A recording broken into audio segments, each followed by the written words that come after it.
Hello viewers, কেমন আছেন? আজকে আমি এসেছি পপরাত তাত্রে নামক একটি এলাকায়। এটি স্লোভাকিয়া কান্ট্রিতে, দেশটাতে, ইউরোপের একটি দেশ। এই দেশের এই জায়গাটিতে আসার কারণ হচ্ছে এখানে একটি পাহাড় আছে, বিস্তীর্ণ পাহাড় রাশি আছে। সেই পাহাড়ে হাইকিং করার উদ্দেশ্যেই আমার আজকের এইখানে আসা, এই স্লোভাকিয়ার পপরাত তাত্রেতে আসা। এই পাহাড়ে যারা হাইকিং করে তাদের জন্য খুবই পছন্দের জায়গা, ট্যুরিস্টদের জন্য স্পেশালি, পাহাড় প্রেমীদের জন্য এই এলাকাটা খুবই বিখ্যাত। আমি এসেছি রায়ানএয়ারে। ভালোই ছিল জার্নিটা, বসার জায়গাটা খুব ভালো ছিল। যেহেতু এক্সিট দরজার কাছে আমি বসেছিলাম, সো আমার লেগ রুম অনেক ভালো ছিল। আমি ল্যান্ড করেছি সকাল 10টায় স্থানীয় সময়ে। লন্ডন থেকে 1 ঘন্টা এগিয়ে আছে স্লোভাকিয়ার টাইম। ইমিগ্রেশনে অনেক সময় লাগলো, কারণ দুটো প্লেন একসাথে ল্যান্ড করাতে প্রায় আমার মনে হয় 200 যাত্রী ছিল, মাত্র 3টা কাউন্টার, প্রায় ঘন্টা দেড়েক সময় লাগলো। তবে সময় লাগলো, শেষ পর্যন্ত বের হতে পেরেছি। এখন আমি অপেক্ষা করছি ট্যাক্সির জন্য। ট্যাক্সি এলেই আমি যাব হোটেলে। হোটেলে গিয়ে আজকে সারাদিন রেস্ট করব, আশেপাশে এলাকা ঘুরবো। আগামীকাল যাব হাইকিং করতে। আশা করি আপনারা আমার সাথে থাকবেন।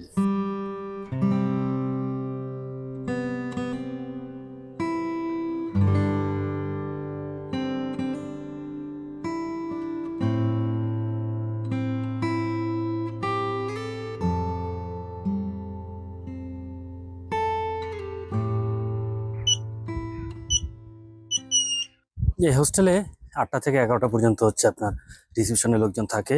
এর বাইরে কিছু নাই। আমি যেহেতু 11টার মধ্যে আসছিলাম, আমাকে ঢুকতে দিয়েছে, যদিও চেক ইন টাইম 2টার সময়। এরপর থেকে যাবতীয় কোড মোডের ভিতর দিয়ে যাইতে হবে।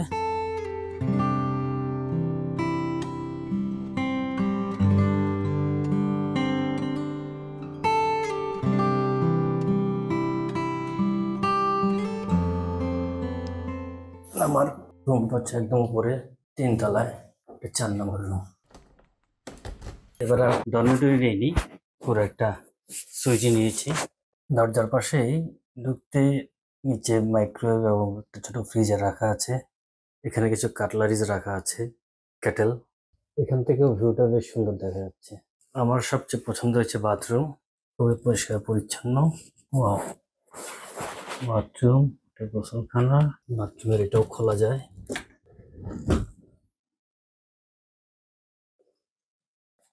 এটা সম্ভবত ক্লোজেট, কাপড় চোপড় রাখার জিনিস।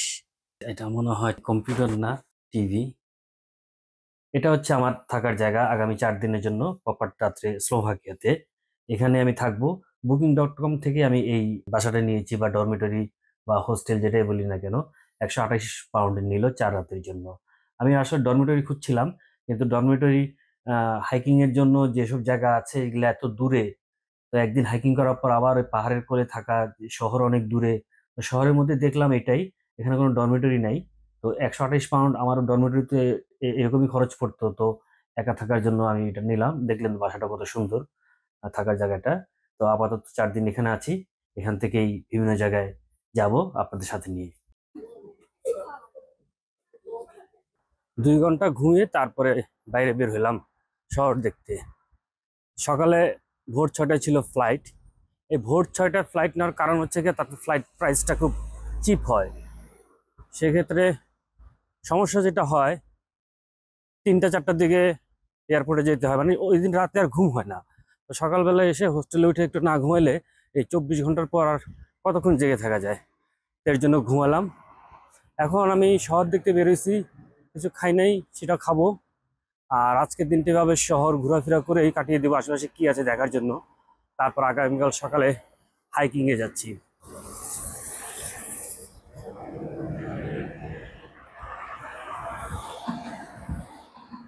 প্রপার শহরটা খুব ছোট।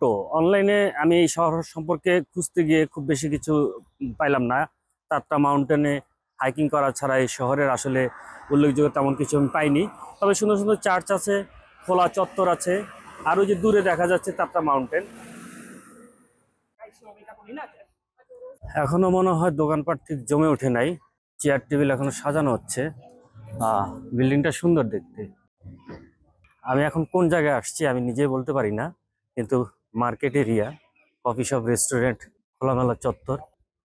ইউরোপের বিভিন্ন শহরে যে কটাতেই গেছি, কোথাও না কোথাও একটা খোলা চত্বর থাকে, যেখানে গাড়ি ঘোড়া ঢুকতে পারে না, লোকজন হেঁটে বেড়াতে পারে, সুন্দর সুন্দর রেস্টুরেন্ট, বসার জায়গা থাকে। ঢাকা শহরে এগুলো কল্পনা করা খুব কঠিন। আমি যখন স্লোভেনিয়াতে গিয়েছিলাম, পুরো একটা এত বড় জায়গা, পুরোটাই কোনো গাড়ি ঘোড়া ছাড়া পেডেস্ট্রেনিয়ান জোন বলে এখানে। আমার ভালো লাগছে দেখে। এই জায়গাটা ঠিক এরকম কিছু মনে হচ্ছে।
চার্চের পেছন দিক দিয়ে হাঁটছি। রাস্তাটাতে কেউ হাঁটাচলা করে কিনা বুঝতেছি না, তবে এই চার্চের ঘিরে যে একটা শান্ত ভাব, এটা একেবারে সেন্টারেই। আমার তো অনেক পুরনো মনে হচ্ছে, চার্চটা অনেক পুরনো।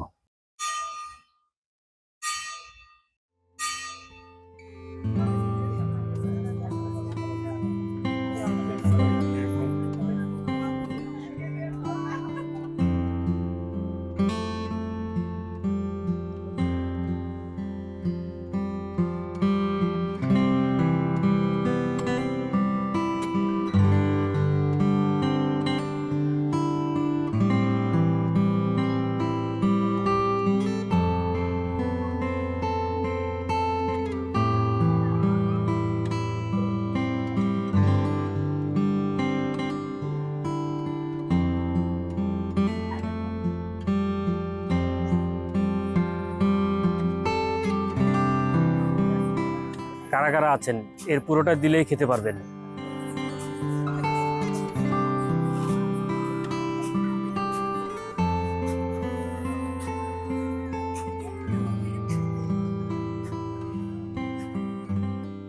ইউরোপের মধ্যে লন্ডন অনেক পুরনো শহর। বিশ্বের নানা জায়গা থেকে লন্ডনের লোকজন আসেন, থাকেন, ঘুরেন ফিরেন। লন্ডনটা ঐতিহাসিকভাবে যেরকম প্রসিদ্ধ, মানে ইতিহাসের অনেক গলিগুপ্তি দিয়ে হাঁটা যায়, কিন্তু আমার কাছে যেটা মনে হয়, লন্ডন, খাটো করে বলছি না, লন্ডন একটু লেস কালারফুল। ওয়েদার একটা কারণ। ইউরোপের দু চারটা দেশে যা গেছি, এরা কালারফুল মনে হয়, লাইক বিল্ডিং এর কালার। এমন না যে উৎকট রঙে সব বিল্ডিং ছাপায় ফেলছে, তাও না, কিন্তু কেমন যেন একটু কালারফুল মনে হয়, যেটা লন্ডনের নাই। পিজা খাবো ঠিক করলাম। এর পিছনে দুটো কারণ। দোকানটার আউটডোর ইন্টেরিয়র খুবই পছন্দ হয়েছে। পুরনো কোনো ঘড়ি হবে নিশ্চয়ই।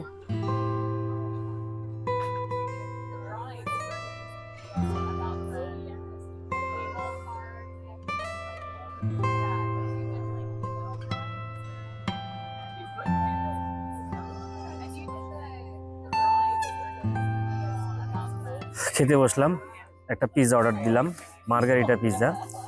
6 ইউরো 20 পেন্স নিল।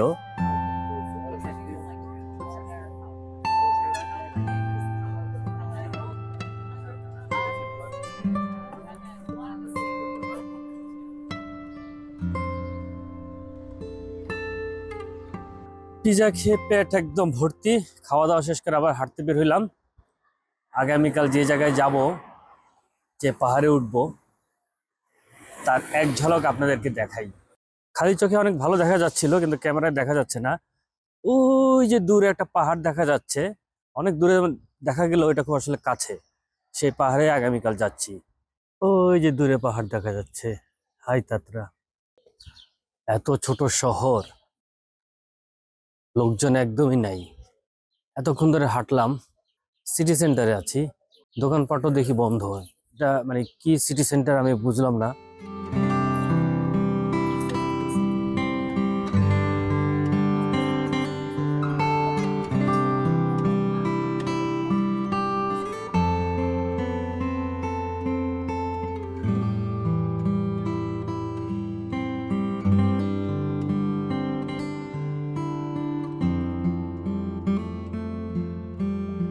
হাঁটতে হাঁটতে একটা মার্কেটের সামনে চলে আসলাম। আমার যেহেতু শপিং এ কোনো আগ্রহ নাই, তাই মার্কেটে ঢুকছি না। কিন্তু এই মার্কেট সম্পর্কে এয়ারপোর্টে আমি বিজ্ঞাপন দেখেছি।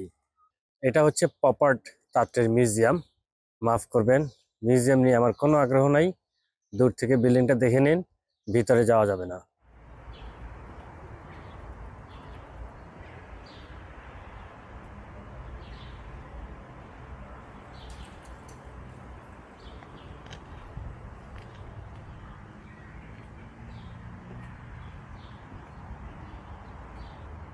টেস্কো গেলাম, এখানে একটা টেস্কো দেখে ভাবলাম পরিচিত ব্র্যান্ড, যাই কিছু শপিং করে আসি। সকালের নাস্তা, লাইক নুডলস স্পট, ক্রোসেন্ট, কিছু বাদাম, পানি, এগুলো কিনলাম। কালকে যেহেতু ভোরে বের হয়ে যেতে হবে, সেহেতু কিনে রাখলাম এগুলো। কিছু চকলেট বার, প্রোটিন বার, এগুলো কিনলাম। জানি না পাহাড়ে উঠতে গেলে কখন কোথায় খিদে পেয়ে যায়, সেজন্য। মাত্র বাজে 6:45। শহরটা একেবারে শান্ত। দেখেন, রেস্টুরেন্টের 7টার সময় জমার কথা, সেই রেস্টুরেন্ট বন্ধ হয়ে গেছে। বুঝলাম উইকডেজ, কিন্তু তারপরও তো।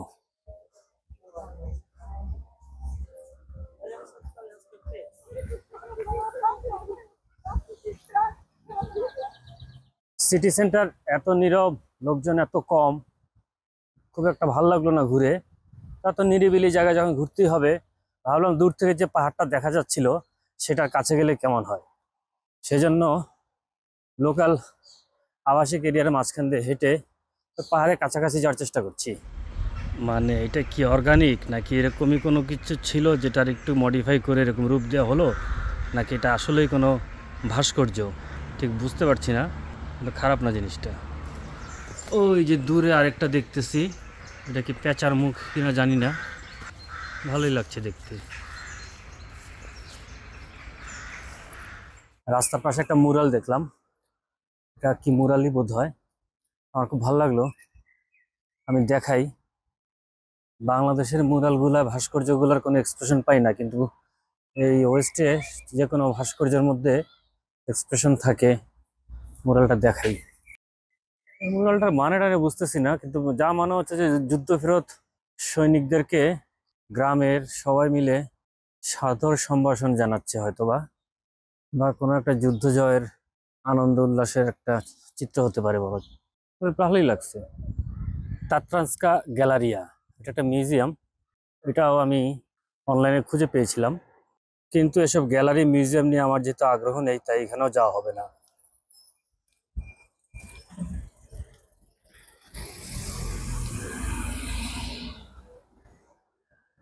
জন্য রাতের ডিনার হিসাবে কাবাব বক্স পার্সেল করে নিছি টেকওয়ে।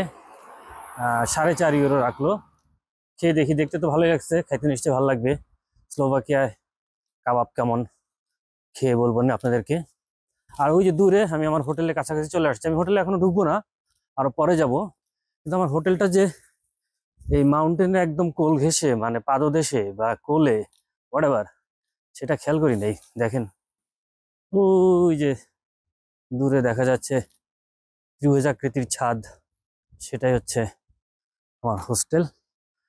হোটেলের লাগোয়া রাস্তার ঠিক ওপারে একটা ছোট্ট বাড়ি, কার্টুন বাড়ি। কি কিউট না?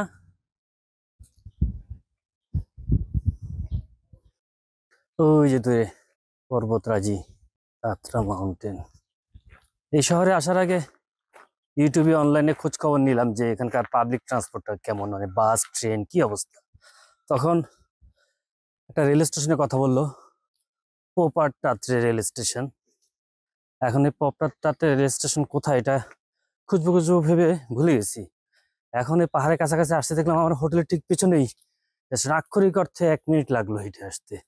ভালো হয়েছে, আমি এখন দেখি খোঁজ খবর নিয়ে আগামীকাল হাইকিং এ যে যাবো তার কাছাকাছি আমাকে গাড়িতে যেতে হবে। 33 ইউরো ভাড়া লাগবে বোল্টে। বোল্ট একটা রাইড শেয়ার অ্যাপস। এখন যদি ট্রেনে যদি যেতে পারি কম খরচে, সেটার ইনফরমেশন নিতে পারি কিনা দেখি। ওই যে রেল স্টেশনটা।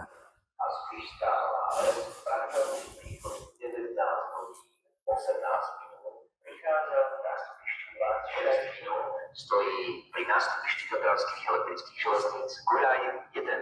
Upozorňujeme cestujúcich.